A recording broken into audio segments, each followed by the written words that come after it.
Taman checked his weapon for the third time as the transport ship shook through hyperspace. The job seemed too easy, and in his line of work, easy jobs usually meant trouble. His contact had offered more credits than he'd seen in 5 years, just to escort some refugee from the outer colonies to safety. The other passengers kept to themselves. 3 tall, pale figures in heavy robes sat in the corner, never speaking.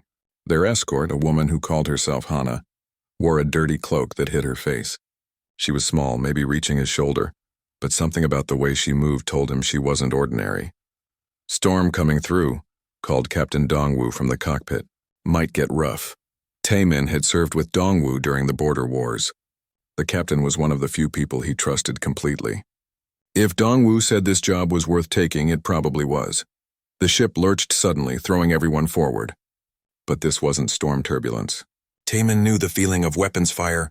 "We've got company," Dongwu shouted. 3 ships coming in fast. Red lights flashed as the ship's alarms screamed. Through the small windows, Taemin saw plasma bolts streaking past. The attackers weren't trying to disable them. They wanted everyone dead. The 3 robed figures suddenly collapsed, not from injury but like they had simply shut down. Their eyes went blank and their bodies went rigid. Taemin had never seen anything like it. "What's wrong with them?" he asked Hana. She pulled back her hood, revealing features unlike any human.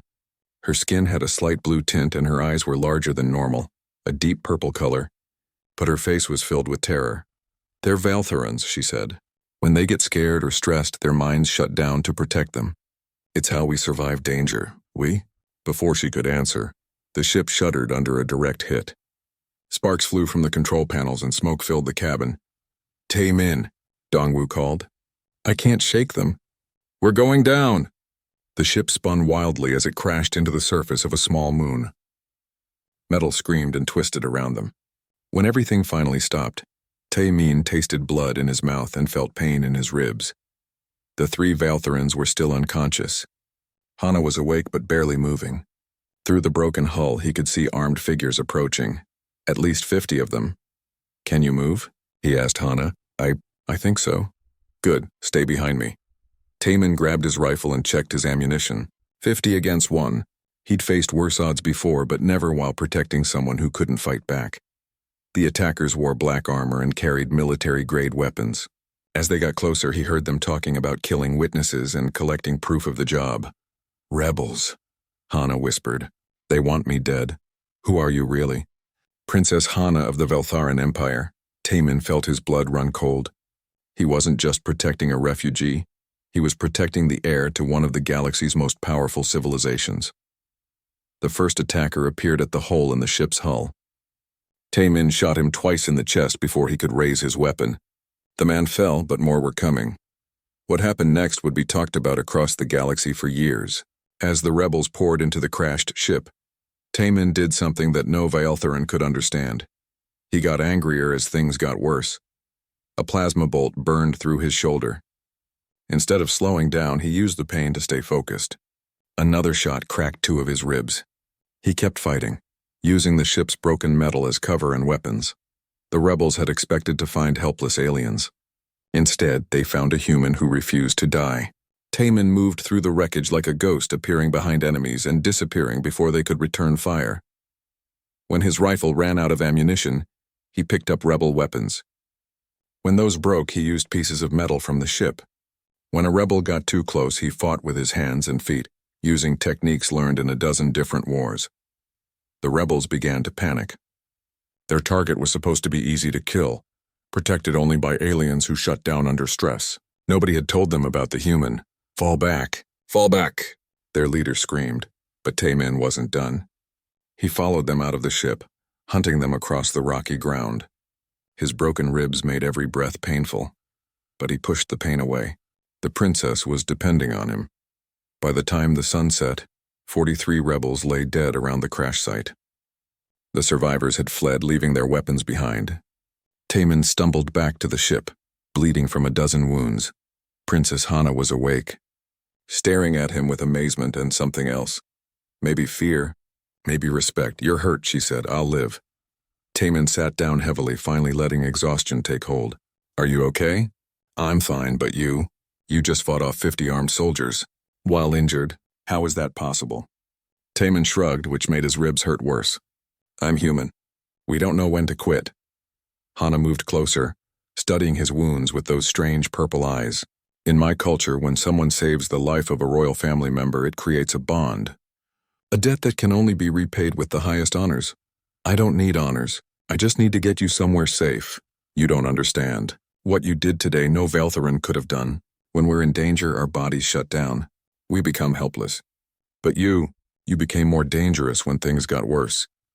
Taman felt dizzy from blood loss, but he tried to stay alert. Is help coming? Yes, I sent a signal before we crashed. But it will take time. She pulled off part of her cloak and began wrapping his wounded shoulder. You saved the future Queen of Valthar today. My mother is going to want to meet the human who did the impossible.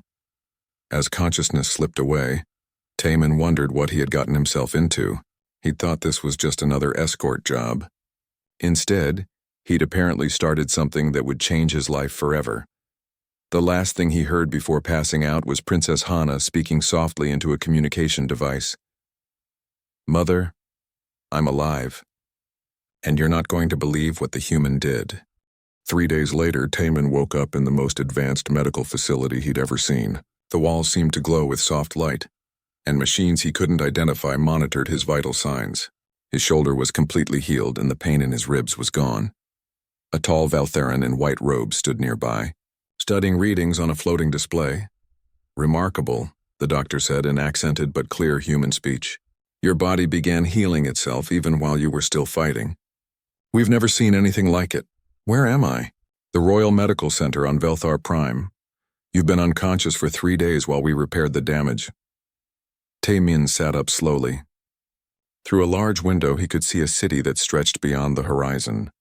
Tall spires of crystal and metal reached toward 3 different colored suns. Flying vehicles moved between the buildings in organized patterns. Princess Hana, safe thanks to you. She's been waiting to see you, but the Queen insisted you recover fully first. The doctor's expression grew serious. What you did has caused quite a stir. Word of your battle has spread throughout the Empire. A few hours later, Princess Hana arrived with an escort of guards. She looked completely different from the frightened refugee he'd protected. Her blue-tinted skin seemed to glow with health, and she wore robes that marked her as royalty. But her purple eyes still held the same warmth he remembered. You look much better, she said with a smile. Your doctors work fast. Thank you for getting me help. It's the least I could do. You saved my life. She gestured to one of her guards. This is Commander Jisoo. She's been investigating the attack. Commander Jisoo stepped forward. Unlike most Valtherans, she moved with military precision and showed no fear. The rebels who attacked you were working with someone else. We found human weapons and equipment at the crash site. Humans attacked us? Not just any humans.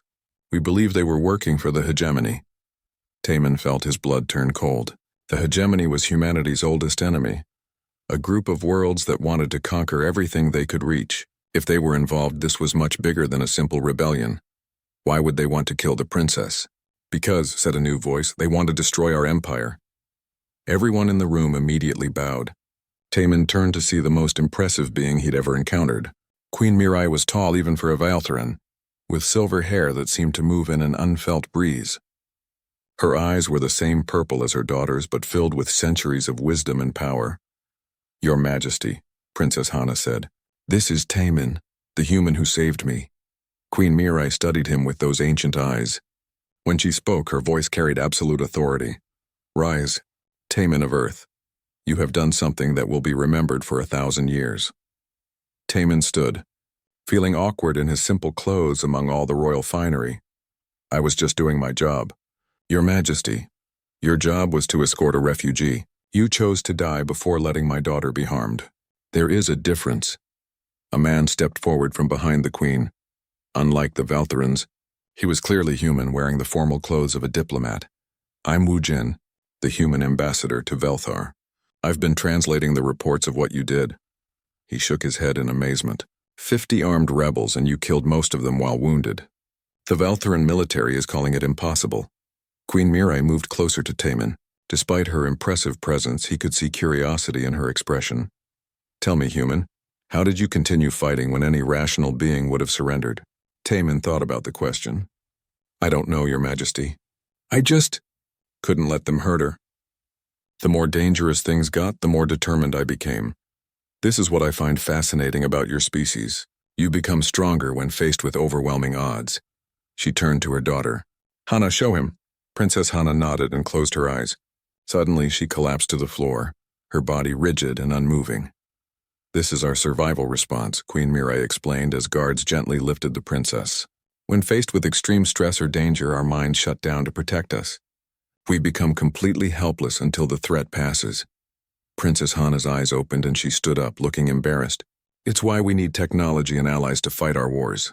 We cannot function in direct combat. But you, the queen continued, focusing on Taemin again, you do the opposite. You become more dangerous when threatened. It's why my people have always respected humanity, even when we disagreed. Commander Jisoo spoke up. Your Majesty, the hegemony knows about our weakness. They're using it against us. Their attacks are designed to trigger our survival response, which is why, the queen said, I'm invoking an ancient law that hasn't been used in over 1,000 years, she gestured, and servants brought forward an ornate chest. Inside was a crystal pendant on a silver chain. Taemin of Earth, by saving the life of my heir, you have earned the right to become her royal guardian. But more than that, your actions have shown qualities that our empire needs. Taemin felt everyone's eyes on him. What does that mean, Your Majesty? It means you would become part of our royal family. It means your life would be bound to ours and ours to yours. It means you would help us learn to fight like humans fight. Princess Hana stepped closer. Over the past few days, she had thought about the human constantly. His courage, his refusal to give up, the way he'd protected her even when it seemed hopeless. She had never felt anything like this before. I would like that very much, she said softly. Ambassador Wu Jin looked concerned. Your Majesty, this is a huge decision. The political implications can be dealt with later, the Queen said firmly. Right now, our empire is under attack by enemies who understand our weaknesses better than we do. We need someone who can teach us to overcome those weaknesses. Before anyone could respond, alarms began ringing throughout the medical center. Red lights flashed and guards ran past the windows. Commander Jisoo grabbed her communication device. What's happening? Attack on the palace, came the reply. Stealth ships, unknown origin. They're using some kind of fear weapon. Through the window, they could see explosions in the distance. The crystal spires of the royal palace were under bombardment. Queen Mirai's expression hardened. It seems our enemies have decided to make their move. She turned to Taemin. I had hoped to give you time to consider my offer. Unfortunately, we may not have that luxury. She placed the crystal pendant around his neck. The moment it touched his skin, it began to glow with warm light. By the ancient laws of Vaelthar, I name you royal champion of the empire. Your life is now bound to our dynasty and ours to you. Taemin felt a strange tingling sensation, as if something fundamental had changed inside him. What did you just do? I gave you the authority to command our military forces and access to our most advanced technology. The Queen's smile was fierce. Now let's go save our empire. The royal palace was in chaos when they arrived. Vaeltharan guards lay unconscious in the hallways, their minds shut down by whatever weapon the attackers were using. The few who remained awake moved slowly, fighting against the fear that threatened to overwhelm them. Taemin followed Queen Mirai through corridors filled with crystal artwork and floating displays that showed the battle outside. Enemy ships had somehow gotten past all the planet's defenses and were attacking the heart of the empire. How many are conscious? The Queen asked Commander Jisoo. Maybe 1 in 10. The fear weapon affects most of our people instantly. Only those with special training can resist it. They reached the command center, where a handful of Vaeltharan officers struggled to coordinate the defense. Most of the screens showed red warnings and system failures. Report, Queen Mirai ordered. 12 stealth ships, hegemony design but modified, said an officer. They're broadcasting some kind of signal that triggers our survival response. Our automated defenses are holding, but barely. Taemin studied the tactical displays. The attack was clever. The enemy had studied Vaeltharan weaknesses and designed their assault to exploit them perfectly. What about your fleet? Half the crews are unconscious. The ships that are still functional can't get close enough to fight back. Princess Hana appeared at his side. Unlike the others, she seemed relatively calm despite the fear weapon. It doesn't affect me as much when you're nearby, she said quietly. Something about your presence makes it easier to think clearly. That gave Taemin an idea. Your Majesty, I need to get aboard one of your ships. That's suicide. You're not trained on our systems. Maybe not, but I'm not affected by their weapon. And if the princess is right, my presence might help your crew's function. Queen Mirai studied him for a moment, then made a decision that would change the course of the battle. Commander Jisoo, prepare the royal cruiser. Minimal crew, only volunteers who can resist the fear weapon. 20 minutes later, Taemin stood on the bridge of a Veltharan warship. The technology was incredible. Weapons that could tear holes in space, shields that bent energy around them, engines that could cross star systems in hours. But the crew was struggling. Even with their training, the fear weapon made them slow and uncertain. Taemin could see them fighting against their own instincts with every order they followed. Princess Hana, stay close to the crew, he said. Your presence helps them think. Commander Jisoo, can you teach me your weapon systems? In the middle of a battle? Impossible. I'm a fast learner. What happened next became legendary throughout the galaxy. As Taemin moved around the bridge, staying close to different crew members, they began working more efficiently. His human confidence seemed to spread to them, helping them overcome their fear. But more importantly, he began seeing the Veltharan technology in ways its creators never imagined. Where they saw defensive systems, he saw offensive weapons. Where they saw complex controls, he saw simple solutions. Can you reverse the polarity on those shield generators? Why would we want to do that? Commander Jisoo asked. To turn them into weapons. Instead of keeping energy out, use them to push energy toward the enemy. It took several tries, but eventually they managed to reconfigure the shields into a directed energy weapon more powerful than anything in the ship's arsenal. The first enemy ship they hit simply disappeared in a flash of light. Impossible, one of the crew members whispered. We just deleted a ship from existence. What else can we modify? Taemin asked. The answer was almost everything. Taemin's human ability to think outside normal parameters, combined with Veltharan advanced technology, created combinations that neither species had ever considered. They turned mining equipment into siege weapons, communication arrays into jamming devices, and emergency systems into tactical advantages. The crew, inspired by their human champion's confidence, began suggesting their own modifications. Sir, the navigation officer called out, we're getting reports from across the fleet. Other ships are trying to copy our modifications. Through the view screen, they could see the tide of battle beginning to turn. Veltharan ships that had been helpless minutes before were now adapting and fighting back. But the enemy wasn't finished. The largest hegemony ship, a massive dreadnought that had been holding back, moved toward the planet's surface. They're going to attack the civilian areas, Princess Hana said, her voice filled with horror. The dreadnought was too big for conventional weapons to stop. Its shields could absorb anything the Veltharan fleet could throw at it. But Taemin had one more idea. The kind of desperate plan that only a human would consider. Can we overload our engines and ram them? That would destroy us too, Commander Jisoo protested. Not if we eject at the last second and let the ship continue on autopilot. It was insane. It violated every principle of space combat. It was exactly the kind of plan that no rational species would attempt. I can't ask my crew to do this, Commander Jisoo said. You're not asking, Taemin replied. I'm ordering. I'm the royal champion, remember? Princess Hana moved to his side. If you're doing this, I'm staying with you. Absolutely not. The royal champion protects the royal family, but the royal family also protects the champion. That's how the bond works. Before he could argue, she had strapped herself into a chair next to his. Queen Mirai's voice came over the communication system. My champion, what you're planning is beyond dangerous. Your Majesty, sometimes the only way to win is to do something so crazy that the enemy can't predict it. There was a long pause. Then, very well. May the ancestors watch over you both. The next few minutes tested every system on the ship. They accelerated directly toward the dreadnought.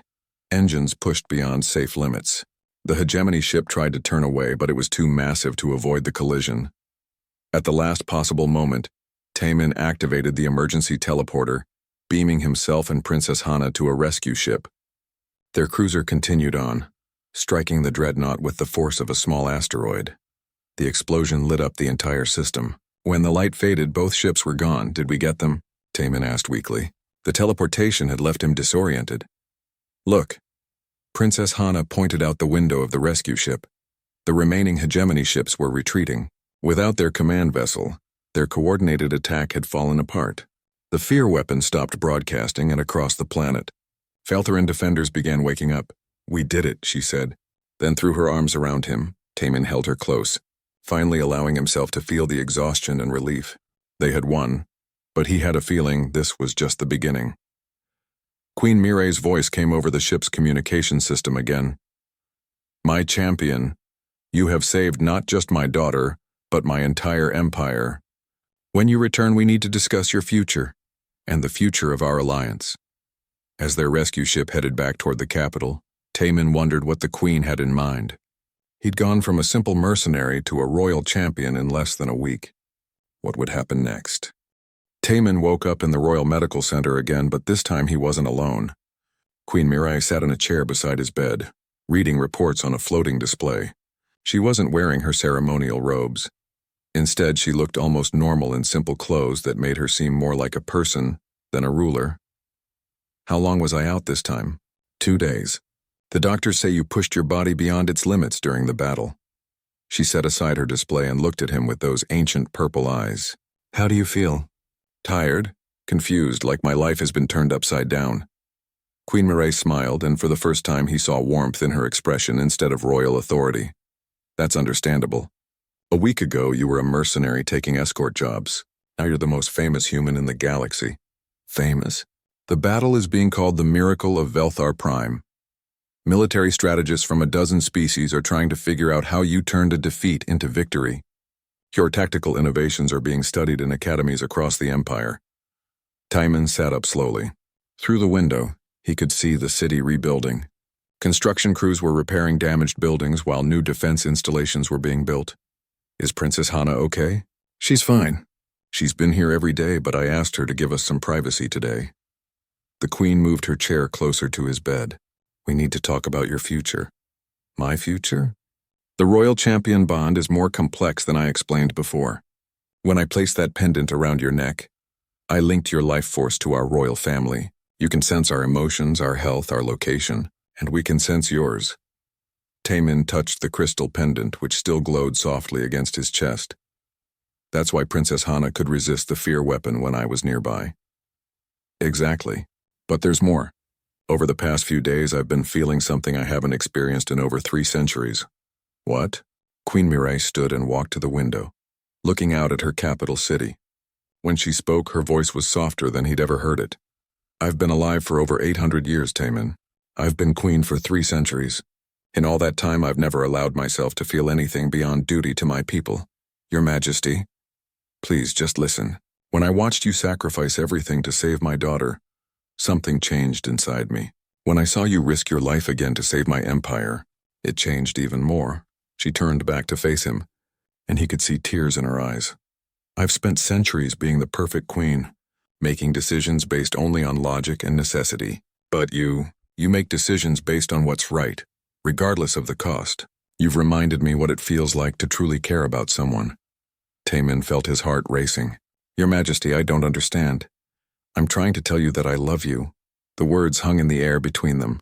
Queen Mireille, ruler of one of the galaxy's most powerful empires, had just confessed her feelings to a human mercenary. "But Princess Hana also loves you, yes. We've talked about it." The Queen sat back down beside his bed.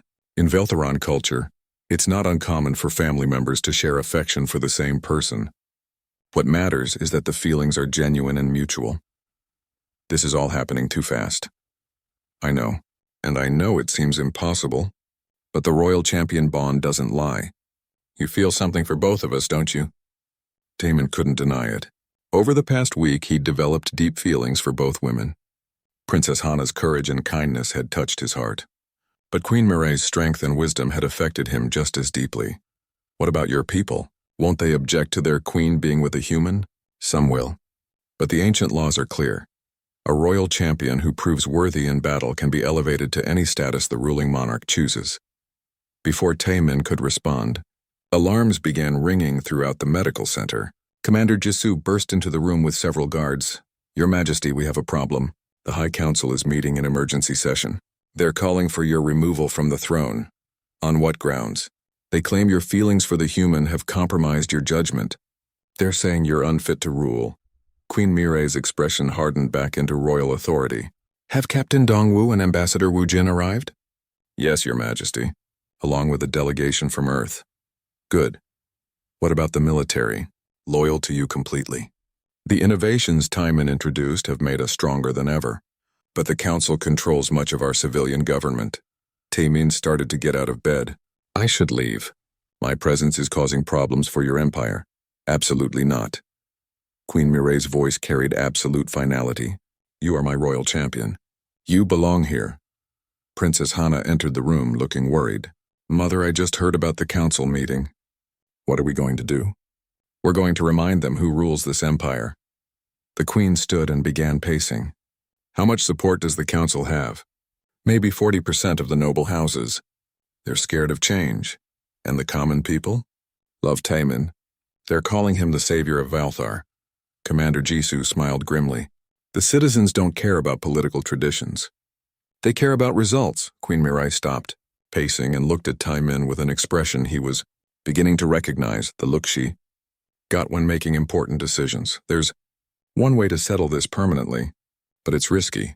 What do you mean? I formally declare you as my chosen consort. Not just royal champion, but my equal partner in ruling the empire. Princess Hana gasped. Mother, that's never been done before. Which is why it will work. The council expects me to defend my choice or negotiate with them. Instead, I'll present them with something that makes their objections irrelevant. Taemin felt overwhelmed again. Your Majesty, I'm not qualified to help rule an empire. You saved it twice in 1 week. I'd say you're more qualified than most. Captain Dongwu entered the room looking grim. Your Majesty, we just received intelligence from Earth Command. The hegemony is mobilizing a full invasion fleet. They're planning to attack while your empire is dealing with political problems. How long do we have? Maybe 2 weeks. Queen Mireille nodded grimly. Then we need to end this political crisis immediately. She turned to face everyone in the room. I'm calling for a full assembly of the empire. Every noble house, every military commander, every planetary governor. That could take days to organize, Commander Jisoo protested. We don't have days. Send the message now. Anyone who doesn't attend within 24 hours loses their voice in imperial politics permanently. She walked over to Taemin and took his hands in hers. Are you ready to change the galaxy? Do I have a choice? There's always a choice. But some choices are more important than others. Taemin thought about everything that had happened. A week ago, his biggest worry was finding his next job. Now he was being asked to help rule an interstellar empire and face an invasion that could destroy billions of lives. He looked at Queen Mireille's determined face, then at Princess Hana's hopeful expression. These people had become his family. This empire had become his home, all right? Let's save the galaxy. Queen Mireille smiled and squeezed his hands. Then it settled. Tomorrow I address the empire, and I tell them that you're not just my royal champion anymore. You're their future emperor. The great assembly hall of Valthar Prime had never held so many people. Representatives from thousands of worlds filled the massive crystal dome, their voices creating a low hum of nervous conversation. Holographic displays showed millions more watching from across the galaxy. Taemin stood beside the royal throne, wearing formal Valtharan robes that felt strange on his human frame. The crystal pendant around his neck pulsed with warm light, responding to his elevated heart rate. Princess Hana stood on his other side, beautiful in her ceremonial armor. Over the past day, they had talked about everything. Their feelings for each other, their feelings for the queen, and what the future might hold. Are you ready? She asked quietly. No. But I don't think anyone could be ready for this.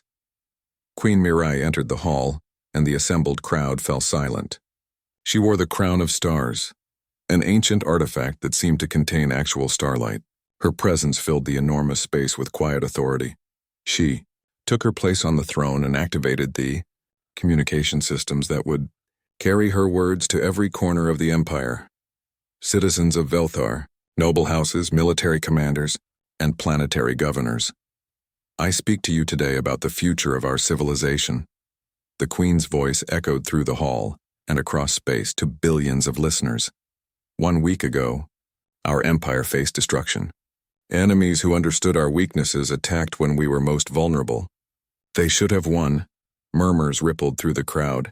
They failed because of one person, a human mercenary named Taman, who refused to let my daughter die, who refused to let our empire fall, who showed us that courage isn't the absence of fear, it's choosing to act despite fear. Some of the noble representatives shifted uncomfortably. They had come expecting a political debate, not a celebration of human achievement. I named him Royal Champion because his actions earned that honor, but in the days since I have discovered something else. This human warrior has done more than save our lives. He has awakened something in our hearts that we thought was lost. Queen Mirai stood and gestured for Taman to join her at the center of the platform. Taman of Earth stepped forward. He walked to her side, feeling the eyes of billions watching his every move. By ancient law and royal privilege, I name you not just champion, but consort of the Veltheran Empire, my partner in ruling, my equal in authority, my chosen companion for life. The hall erupted in shocked voices. Some representatives cheered, others shouted protests. The queen raised her hand for silence. I know this is unprecedented. I know some of you object, but I also know that unprecedented times require unprecedented actions. A noble from one of the old houses stood up. Your Majesty, this human cannot possibly understand our culture, our laws, our traditions. Really? The queen smiled coldly. Taman, please tell Lord Kale what you've learned about our traditions. Taman stepped forward, his voice carrying clearly through the hall's acoustics. Lord Kale, your house controls the mining rights on 17 systems. Those rights were granted 400 years ago, when your ancestor saved the life of Queen Mirai's great-grandmother. The tradition of rewarding life-saving with elevated status is older than your family's nobility. The Lord sat down abruptly, clearly surprised that the human knew such details. Another representative stood. What about the genetic implications? Human Veltheran offspring have never been studied. Princess Hana stepped forward this time. Actually, they have. Captain Dongwu and I have been getting to know each other over the past few days. The medical staff has already run compatibility studies. Our children will be healthy and potentially superior to either parent species. This revelation caused even more commotion. Not only was the queen declaring her love for a human, but the princess had found her own human partner. Queen Mirai let the noise die down naturally, then continued. But all of this is secondary to the real issue. The hegemony has assembled the largest invasion fleet in galactic history. They're coming for us, and they won't stop with our empire. If we fall, every free world in the galaxy will follow. She activated a holographic display showing intelligence reports. The assembled representatives fell silent as they saw the scale of the coming threat. 15,000 ships, weapons designed specifically to exploit our biological weaknesses, battle plans that account for every traditional strategy we might use. Captain Dongwu stood up from the human delegation section. Your Majesty, Earth Command has authorized me to offer a full military alliance. Our combined fleets, using the tactical innovations your champion developed, can stop this invasion. At what cost? Demanded another noble. At the cost of change, Queen Mirai replied firmly. We can no longer rely only on ourselves. We need allies who think differently than we do. We need humans who don't know when to quit. Commander Jisoo activated another display, this one showing battle simulations. The tactical modifications Taman introduced have increased our military effectiveness by 300%. Ships that were barely functional are now among the most powerful in the galaxy. And it's not just military applications, added Ambassador Wu Jin. Human creativity combined with Veltheran technology is producing innovations in medicine, engineering, and science that neither species could achieve alone. Taman felt the mood in the hall beginning to shift. Fear of change was being replaced by hope for survival. Queen Mirai sensed it too. She moved closer to him and took his hand. I love this human not because he's exotic or different, but because he represents the best qualities our alliance can achieve. Courage when facing impossible odds.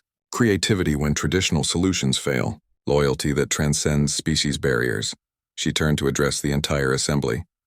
The choice before us is simple. We can cling to old ways and face extinction, or we can embrace change and build something greater than either of our species could achieve alone. A young representative from the outer colonies stood up. Your Majesty, what happens if we accept this alliance? What does the future look like? Taman stepped forward to answer. It looks like your children growing up in a galaxy where courage matters more than species. Where the best ideas win regardless of who thinks of them. Where nobody has to face their enemies alone. And if the hegemony wins, then there won't be any children to worry about. The hall fell completely silent as everyone considered his words. Queen Mireille raised her voice to carry to every corner of the assembly, all in favor of the human alliance and accepting Taman as imperial consort. Hands began rising throughout the hall. First a few, then dozens, then hundreds. When the count was finished, the alliance had been approved by over 70%. Then it settled. Queen Mireille smiled and placed her hand over Taman's heart. By the authority of the crown and the will of the people, I bind our lives together. Your courage becomes our courage. Your strength becomes our strength. The crystal pendant around Taman's neck flared with brilliant light, and he felt a warm presence settle into his mind. He could sense Queen Mireille's thoughts, her emotions, her absolute determination to protect her people. But he could also sense something else. Thousands of Veltharan minds across the galaxy, all connected to the royal family through ancient bonds, all welcoming him into their extended family. We have 2 weeks to prepare for the largest battle in galactic history, Queen Mireille announced. Human and Veltharan forces will train together, fight together, and win together. Princess Hana moved to stand beside them, taking both their hands. And afterwards, she said with a smile that carried across the galaxy through the broadcast, we'll build a future that neither species could imagine alone. As the assembly dissolved into celebration and planning, Taman reflected on how much his life had changed. He'd started as a simple mercenary looking for work. Now he was helping to forge an alliance that would reshape the galaxy. The crystal pendant pulsed warmly against his chest, carrying the love and trust of billions of people. In 2 weeks, they would face an enemy that wanted to destroy everything they held dear. But Taman wasn't worried. He had learned something important over the past week. When humans and Veltharans worked together, impossible things became possible. And stopping the hegemony was just the beginning.